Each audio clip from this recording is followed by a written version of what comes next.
আসসালামু আলাইকুম ভিউয়ার্স, কেমন আছেন সবাই? আশা করি ভালো আছেন। আজকে আলোচনা করব এইচএসসি আইসিটির আরও একটি প্রবলেম নিয়ে, যেটা হচ্ছে দুটি নাম্বার ইনপুট নিতে হবে আমাদের ইউজারের কাছ থেকে এবং সেই দুটি নাম্বারকে ভাগ করে দেখাতে হবে।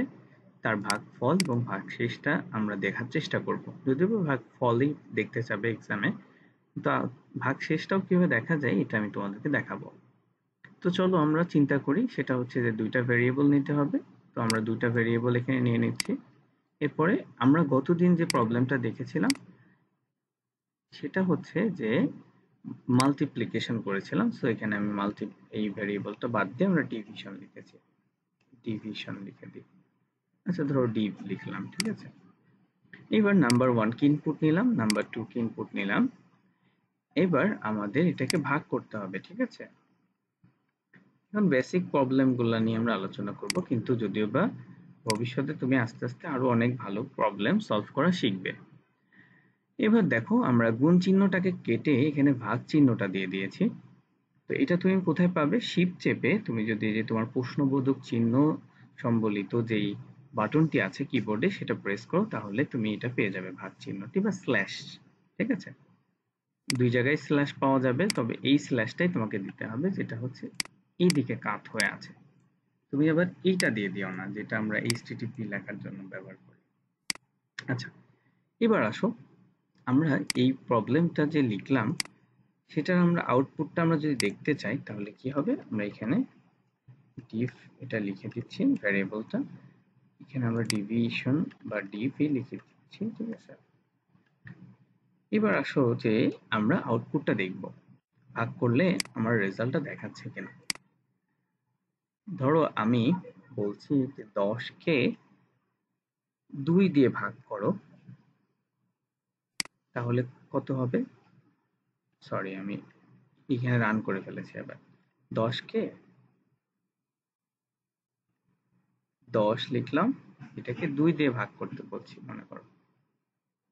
আচ্ছা, কম্পাইলারে সমস্যা শুরু করে দিয়েছে, যে হ্যাং হয়ে গেছে। অনলাইনে এই সমস্যাগুলো হয়, বুঝছো। আবার রান করছি।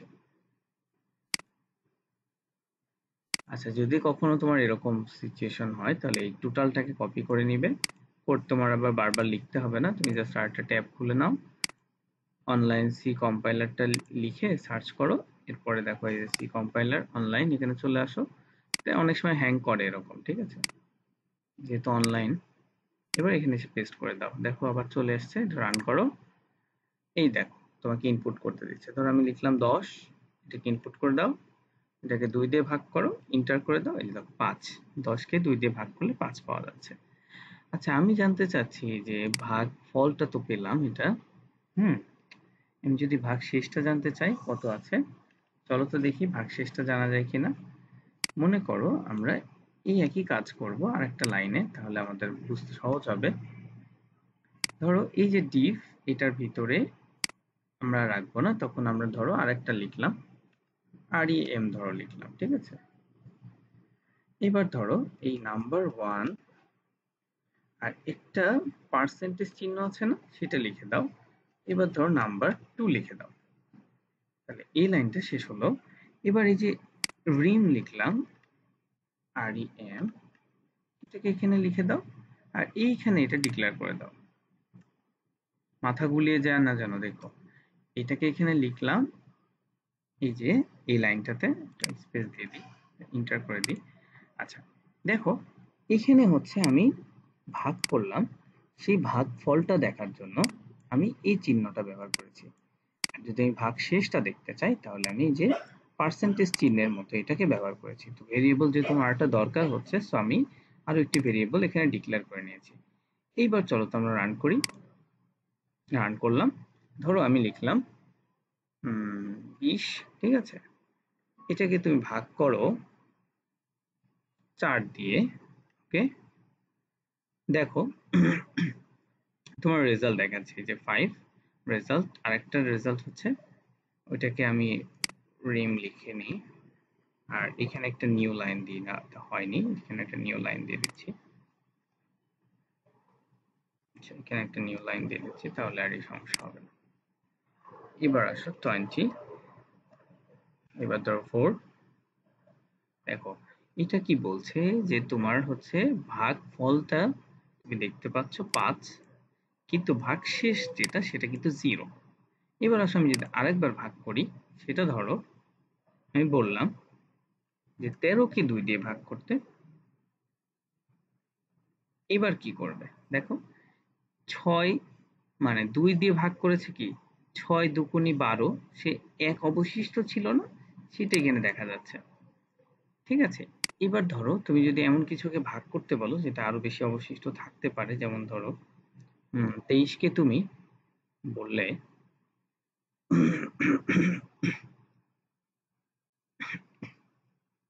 ধরো 7 দিয়ে ভাগ করতে বললে, 23 7 দিয়ে ভাগ করতে বললে, দেখো 3 7 21, তাই না? এই জন্য 3, আর অবশিষ্ট যেটা থাকছে সেটা এইখানে দেখাচ্ছে। তার মানে আমি যদি ভাগফলটা দেখতে চাই তাহলে আমি এই চিহ্নটা ব্যবহার করব। আমি যদি ভাগশেষটা দেখতে চাই তাহলে এই যে পার্সেন্টেজ চিহ্নের মতো এটা ব্যবহার করব। ঠিক আছে, এটা কিন্তু পার্সেন্টেজ চিহ্ন নয়, এটা হচ্ছে তোমরা হচ্ছে এই ভাগশেষ বের করার জন্য ব্যবহার করবে। এটাকে আমরা মড চিহ্ন বা মডুলস অনেকে বলে, মডিউলাস বা এরকম কিছু বলে। যাই হোক, আমি এত কিছু বোঝাতে চাচ্ছি না তোমাদের, তোমরা আস্তে আস্তে উপরের দিকে উঠলে জানতে পারবে। আমি তোমাদেরকে বলছি এটা হচ্ছে ভাগশেষ ব্যবহার করার জন্য এই চিহ্নটা ব্যবহার করবে, ভাগফলের জন্য এইটা ব্যবহার করবে। ঠিক আছে, তো তোমার এক্সাম যখন হবে সেখানে তুমি আগে দেখে নিবে তোমাকে আসলে কোনটা করতে বলা হচ্ছে, না বুঝে কিন্তু সরাসরি লিখে ফেলবে না, তাহলে পরে তোমাদের মার্কস কাটা যাবে। আজকের মতো এখানে শেষ করছি। ভালো থাকবে সবাই। আসসালামু আলাইকুম রহমতুল্লাহ।